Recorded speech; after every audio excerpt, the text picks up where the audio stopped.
उम्मीद है कि आप सब लोग खैर ऑफिस होंगे और अपनी ज़िंदगी में आप खुश होंगे।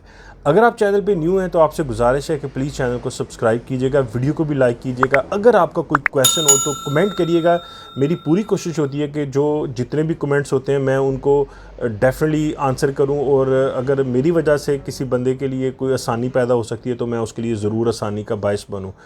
तो वीडियो को स्टार्ट करते हैं। क्या हमको पुर्तगाल की एम्बेसी से डॉक्यूमेंटेशन को टेस्ट कराने की ज़रूरत है या ये ख़त्म हो गया है? इसके बारे में बात करूँगा।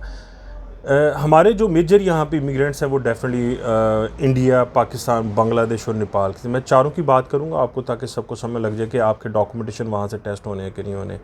हेग के नाम से एक सिटी है नेदरलैंड के अंदर जहाँ पे ये कन्वेंशन होता है, और ये 1961 के अंदर ये स्टार्ट किया गया। आप जस्ट इमेजिन करें, इन लोगों की दूरअंदेशी देखें। 1961 के अंदर भी ये लोग इंसानों को फैसिलिटेट करने के लिए तब इन्होंने ये कन्वेंशन अपना स्टार्ट किया कि भाई हम इसको अपोस्टाइल करेंगे डॉक्यूमेंट्स को, और इसलिए कि भाई लोगों को फैसिलिटी दी जाए। अब हेग के अंदर है तो ये डच वर्ड यूज़ होता है। अगर मैं इस वर्ड को डच के अंदर पढ़ूँ जो उनका वर्ड है तो वो अपोस्तिया है। आप पोस्ती नहीं पढ़ते अपने मुल्कों के अंदर अपोस्तिया हो, तो उसी तरह ये अपोस्तिया, यानी ये डच के अंदर इसको अगर मैं प्रोनाउंस करता हूँ। अगर मैं दूसरी लैंग्वेज के अंदर करता हूँ तो अपोस्टाइल भी पढ़ते हैं, अपोस्टल भी पढ़ते हैं इसको। तो ये वर्ड्स इसके लिए यूज़ किए जाते हैं। अब देखना ये है कि क्या ये चारों मुल्क जो हमारे हैं, जो एशियन कंट्रीज़ के अंदर से जो इमिग्रेंट्स के तौर पे बहुत सारी इनकी एक जो पॉपुलेशन है ये बाहर होती है, तो इनको ज़रूरत है कि नहीं है।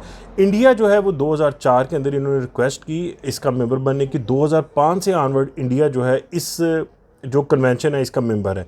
तो इंडिया को ज़रूरत नहीं है मतलब जो एम्बेसी से टेस्ट करवाने की, क्योंकि उनके वो डॉक्यूमेंट्स ऑलरेडी वो मेंबर है, उनका डॉक्यूमेंट अपोस्टाइल होकर वो टेस्ट हुआ, कंसिडर किया जाता है, वो कहीं भी एक्सेप्टेबल है। आपको डॉक्यूमेंट आज भी पुर्तगाल की एम्बेसी से ही अटैच करवाने हैं। पाकिस्तान अभी तक इस कन्वेंशन का मेंबर कोई नहीं बना, ना बांग्लादेश है, ना नेपाल है, ना पाकिस्तान है।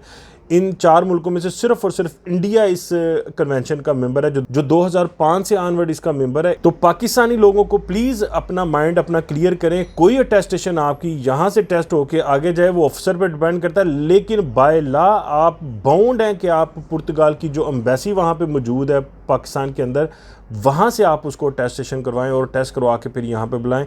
इसके लिए आपको किसी बंदे से पूछने की ज़रूरत नहीं है। एम्बेसी ऑफ पाकिस्तान जो पुर्तगाल के अंदर लिस्बन के अंदर मौजूद है उसने बड़ी क्लियरली पोस्ट लिखी है। अगर आप खुद नहीं मतलब उसको कर सकते तो प्लीज़ किसी भी बंदे से, अगर आपका भाई दोस्त यार है, उसको पढ़वाएं, वो सामने आ जाएगी सारी पोस्ट आपको उसके अंदर क्या लिखा हुआ है। तो सिंपल इज़ दैट कि भाई आपको डॉक्यूमेंटेशन को टेस्ट करवाना पड़ेगा और वो आपको अपॉइंटमेंट लेनी पड़ेगी। अपॉइंटमेंट के तरीके मैंने सारी उसमें वीडियो में बता दिए हैं, तो उसको आपने फॉलो करना है। अपना ख्याल रखिएगा। दोबारा मैं आपसे एक वीडियो में शेयर करूंगा कि जो डॉक्यूमेंट्स मैंने एम्बेसी में भेजे थे उनका क्या स्टेटस है अभी। जो 1 मार्च 2023 को डॉक्यूमेंट्स सबमिट करवाए थे जेरीज़ के थ्रू इस्लामाबाद के अंदर, उनका क्या स्टेटस है। मैं कोशिश करूंगा कि नेक्स्ट वीडियो में उसके ऊपर बनाऊँ आपसे। अपना ख्याल रखिएगा। दोबारा किसी वीडियो के अंदर आपसे दोबारा मुलाकात होगी।